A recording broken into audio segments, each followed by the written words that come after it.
สบายดีนะข้าพเจ้าชื่อถาวรสุริยวงศ์นะปัจจุบันนี้เป็นหัวหน้าหน่วยงานประกันภัยแล้วก็เป็นหัวหน้าแผนกประกันภัยทรัพย์สินนะรวมทั้งประกันภัยต่อเหตุผลเนาะเป็นหยังข้าพเจ้าจึง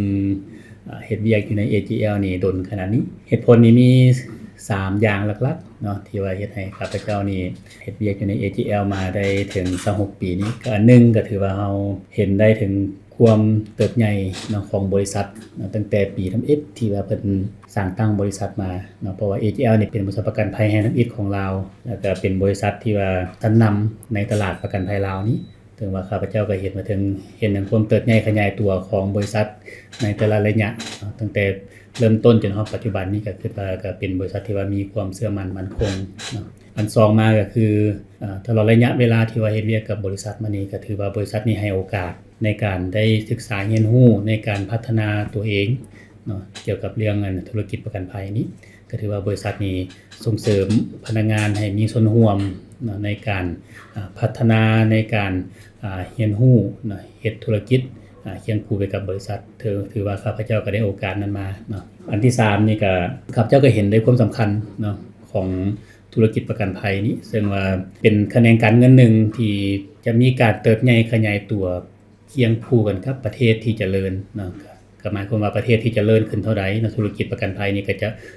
เติบใหญ่ขยายตัวไปตามกันเนาะซึ่งว่าข้าพเจ้าก็เห็นว่า AGL นี่เฮาตลอดระยะ26ปีนี่มีการเติบใหญ่ขยายตัวมาตลอดเนาะก็เป็นหนึ่งที่ว่าสร้างหลักมั่นให้กับ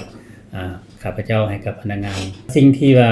ประทับใจที่สุดเนาะในตลอดระยะเฮ็ดเวียกกับประกันภัยมานี้ความจริงก็มีหลายอย่างเนาะที่ว่าประทับใจกับบริษัทโดยเฉพาะแม่นว่าบริษัทที่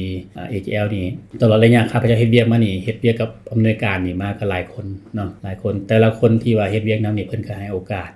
สในการเรียนรู้เพิ่นส่งเสริมให้ข้าพเจ้านี่ได้มีการเรียนรู้ได้มีการพัฒนาเนาะเติบโตในบริษัทก็ถือว่าเป็นสิ่งหนึ่งที่ข้าพเจ้าภาคภูมิใจเนาะแล้วก็ดีใจที่ว่าเพิ่นให้ความเชื่อมั่นให้การสนับสนุนเนาะอันนั้นก็เป็นสิ่งที่ว่าข้าพเจ้าประทับใจความจริงแล้วข้าพเจ้านี่เริ่มเฮ็ดเวียกนี่ตั้งแต่เดือน1เนาะปี2000เข้ามาทำอิฐนี่ข้าพเจ้าก็ถือว่าบ่ฮู้เลยเนาะว่าธุรกิจประกันภัยนี่แม่นหยังเนาะเฮ็ดหยังเนาะเพราะว่าสมัยนั้นก็ถือว่าข้อมูลเกี่ยวกับประกันภัยนี่ก็ค่อนข้างน้อยก้าวขาเข้ามาเฮ็ดเวียกนี่ก็ถือว่าเริ่มศูนย์เนาะเริ่มศูนย์บ่ฮู้หยังเลยเกี่ยวกับประกันภัยก็มาเริ่มเรียนรู้อยู่นี่เนาะข้าพเจ้าก็ว่าเป็นมื้อแรกเนาะเฮาต้องได้เรียนรู้หลายอย่างกับเพื่อนร่วมงานที่เฮ็ดเวียกมาก่อนนั้นก็ตั้งแต่ข้าพเจ้าได้เริ่มเฮ็ดเวียกมาจนถึงปัจจุบันนี้ก็มีการเปลี่ยนแปลงหลายเปลี่ยนแปลงทางด้านการเติบโตของบริษัทได้เปลี่ยนแปลงทางด้านค่าหุ้นบริษัทได้เนาะแต่ว่าสิ่งหนึ่งที่ว่าบ่เปลี่ยนแปลงเลยก็คือความเชื่อมั่นความเชื่อถือของบริษัทเฮานี่ในตลาดประกันภัยคือเก่าเนาะเกี่ยวกับพนักงานรุ่นใหม่ที่จะเป็นพนักงานสืบทอดในบริษัทเฮานี้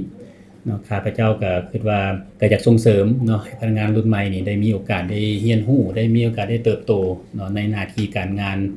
ในเวียกงานที่ว่าเฮ็ดเวียกอยู่กับ AGL นี้ก็ถือว่าเป็นก็อยากให้พนักงานเฮาทุกคนนี่มีความเชื่อมั่นเชื่อถือเนาะกับบริษัทพนักงาน